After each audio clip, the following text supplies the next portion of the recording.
Dean had expected to get his world turned upside down once again, like it had been with the last entrance. Instead, he fell several feet. Merlias was far-sighted enough to catch the man so that he wouldn't damage his ankle for the second time. They were standing in a dark hallway, similar to the one they had been in the first time when entering the other dimension. The silent shuffle of feet and wings announced Azazel's arrival behind them. "Should we go?" Merlias asked in a hushed voice, adjusting his head. It was Azazel who went ahead without a word. Dean wondered what had gotten into him. Something in the throne room had upset him deeply.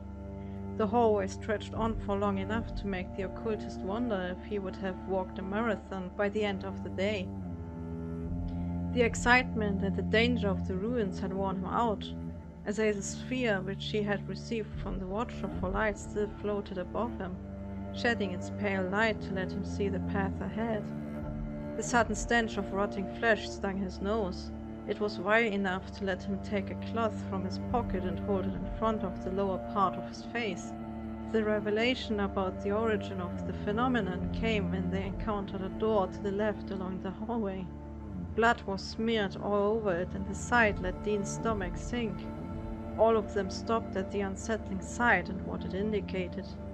Dean saw Merlias take a deep breath before approaching the door to fully open it. The sight of dozens of decaying remains brought him to his knees. The rotten odor forced him to use the wall next to him for support. It didn't prevent him, however, from spilling the contents of his stomach. He didn't know if it was the smell or the sheer number of dead bodies. Merlias was at once by his side. "I'm fine," Dean uttered as he staggered back up. "I'm sorry, mate," Merlias said regretfully. "You shouldn't see this." "No, those are angels.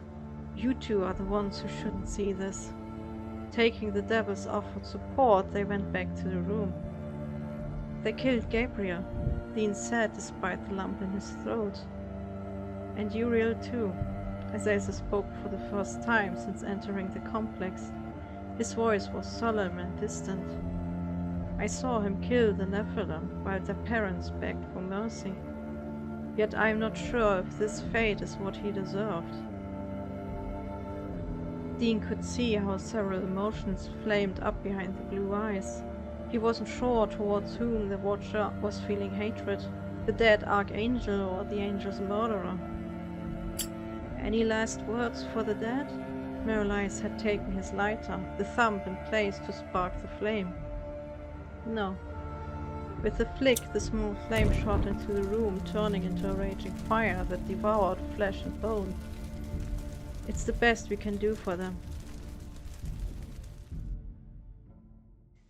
They followed the hallway, which ended in a staircase downwards into one of the storerooms they had found the first time. "Behind the door, they could be already waiting for us," Dean informed the fallen angel. Merlias reacted by drawing the Cariel's sword. "Let them wait. I'm ready." There was the ferocity of a worried brother in his voice. Opening the door, the whimpering of someone in pain reached their ears. Dean didn't recognize it, but the devil did. At once he rushed through the tunnel and into the large hall where they had found the dead seraphim. Dean and Azazel followed. Fires and candles had been lit to illuminate the darkness. It was crowded with robed figures standing around the stone table. "Michael!" That one word conveyed all the emotions Merlias felt at the moment at once. Shock, fear, hope, and anger. The Archangel did not respond. He seemed to be barely conscious of his surroundings. He had been branded dozens of times. On his arms, legs, and even the stomach showed a bloody symbol. They had branded him through the fabric of his clothes, not bothering with removing it.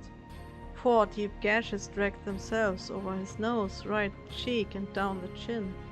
One of his inner arms had been slashed open from wrist to elbow. The wound was still oozing blood in a thin but continuous trickle which was caught by an amphora that stood beneath it. The blood he had lost was enough to kill a grown man. Amidst the hooded figures, the bloody knife in her hand, stood a woman with red blonde hair and olive green eyes. Dean knew she was no ordinary woman when he noticed the clothes so similar to the ones Samyasa wore in the deepest pit. Merolias was about to charge forward, but Azazel held him back. Stepping forth, he spoke in a calm voice of controlled fury. Inanna, Samyasa's daughter. Azazel, the traitor, she countered in an amused tone that was mimicked by her eyes. I'm not any more traitor than your father was, he replied, still walking steadily. The robed figures seemed to sense his power and backed away to the wall of the circular room. Are you not? Inanna feigned surprise. Aren't you here to betray those two you came with? Just like you betrayed your leader back then? Dean, give me the watch. Not hesitating, the occultist threw Azazel the watch. Too late he registered the sudden demanding tone in the angel's voice. The watcher did not look at them when he caught the instrument. He looked at the closed lid. What was he waiting for? You burn with lust for revenge, Inanna kept talking to him. I can feel it. And why not? They imprisoned you for millennia. This is your chance to avenge all the things you lost. There was a mad glint in her eyes as her voice took an euphoric turn. All the essence she had absorbed from the sacrificed angels made her drunk with power and confidence. Don't listen to her, mate, Merolias implored Azazel, who still stared at the closed lid, seemingly oblivious to the world around. Dean's heart stuttered when a broad smile split the watcher's lips. The sound of metal shattering on stone echoed through the silence in the complex. Devil and man stared at the watch, blown to smithereens by the force of the impact. What now, Lightbringer? Azazel spoke in the same calm voice that was now inhabited by a gleeful undertone. You can let your brother bleed dry or open the doors yourself.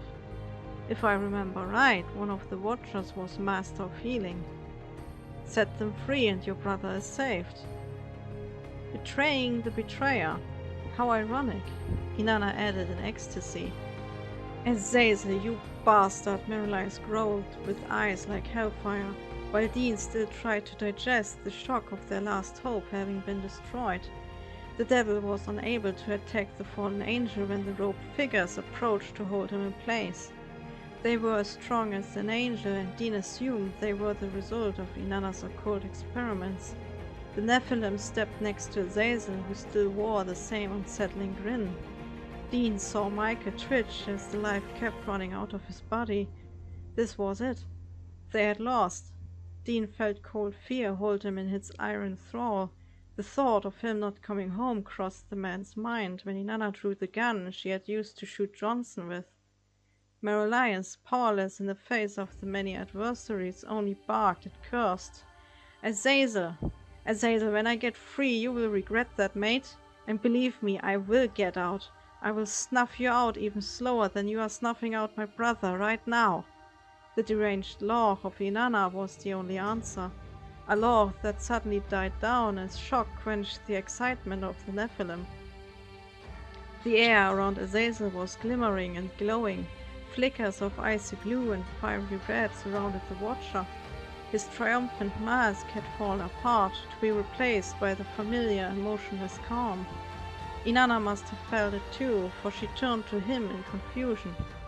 "What are you doing?" she asked when Azazel took her by the arm, dragging her closer and taking the gun from her in the process. "We don't get to decide how our debts are paid, nor when, Inanna. We don't judge if others should pay for their sins or not. Those are privileges which belong to fate alone." Her eyes widened at the realization of the trap he had laid, a trap that had already snapped shut.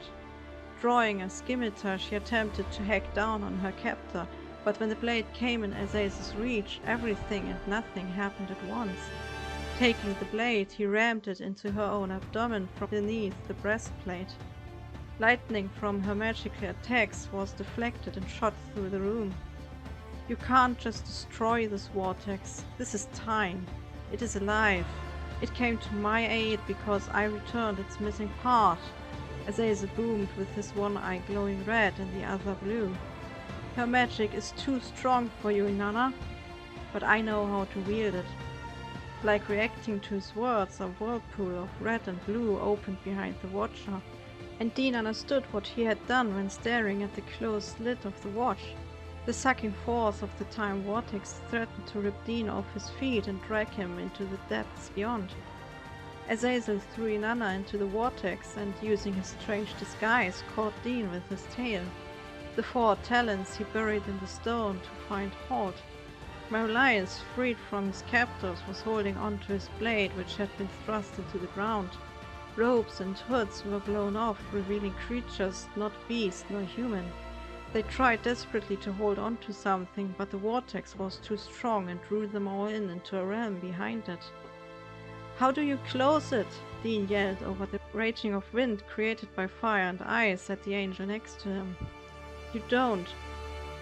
Time is just as mysterious as death. She doesn't follow. She acts as she sees fit."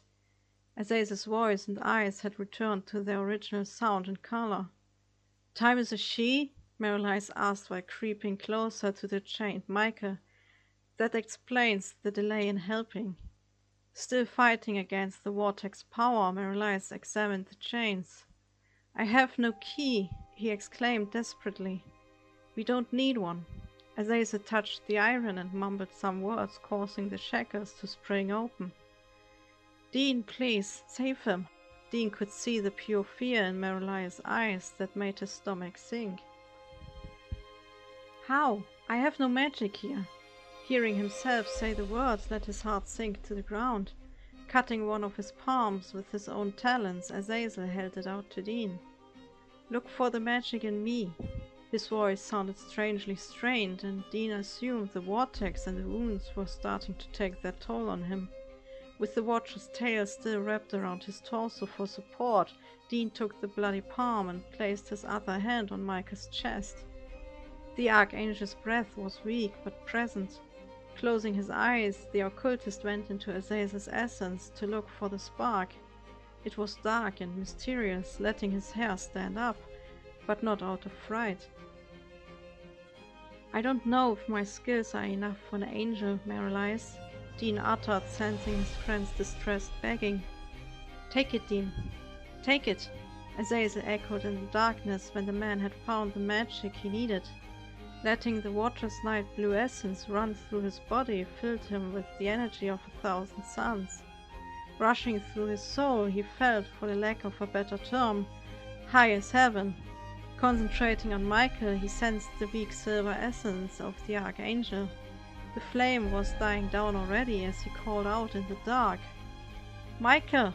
Dean screamed in the darkness of the dying consciousness. "Michael, hold on!" "I'm trying!" came the weak response from a distance.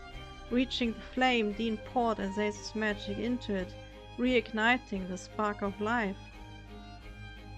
He came back to himself in the dark room with the still raging vortex. Michael's wounds hadn't fully healed, but they had stopped bleeding. "Lucifer," he whispered in a hoarse voice.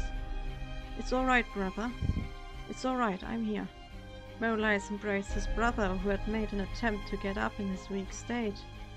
"Lucifer, I couldn't keep them safe." Michael's sobs grew louder when the vortex started to grow smaller. "I just couldn't. I failed them." None of them had the chance to counter Michael's skill when the sound of steel penetrating flesh took Dean's breath away. Inanna, barely clinging to life and bleeding, had crawled out of the closing vortex and buried her scimitar in Azazel's back. The flashing tip of the sword showed beneath the angel's ribcage. Instantly the tail grew weak around Dean, indicating a fading of Azazel's last strength. "I will finish what my father began," Inanna hissed in her satisfied rage, whereupon Azazel showed the smile of a defeated warrior for a second. "That might be," he said triumphantly with a sinister grin forming on his face. "But you are coming with me." Clasping the Nephilim, he let go of Dean and jumped into the depths of the still shrinking vortex. "Azazel, no!" Dean called out, but the Watcher was already gone.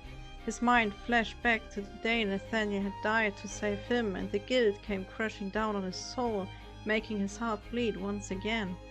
Maolias, we have to save him, he said, determined, although he had to fight back the tears born from the scars and cracks in his soul. We can't lose him. Not again. Not this time. We won't, mate. Come. Spreading his own wings, Maolias took Dean to follow into the whirlpool of ice and fire. Stay where you are, brother. I'll be back, he called over his shoulder to the still dizzy Michael. All the creatures and Inanna were in the vortex. There was no danger for him there. Dean felt his skin prickle as they plunged into the raging elements. His own blood rushed in his ears, and the bright sparks ignited by the collision of red and blue forced him to close his eyes. He feared to be torn apart by the sheer force of nature any moment, but he would be damned if Azazel would perish because he had been too busy with his own well-being.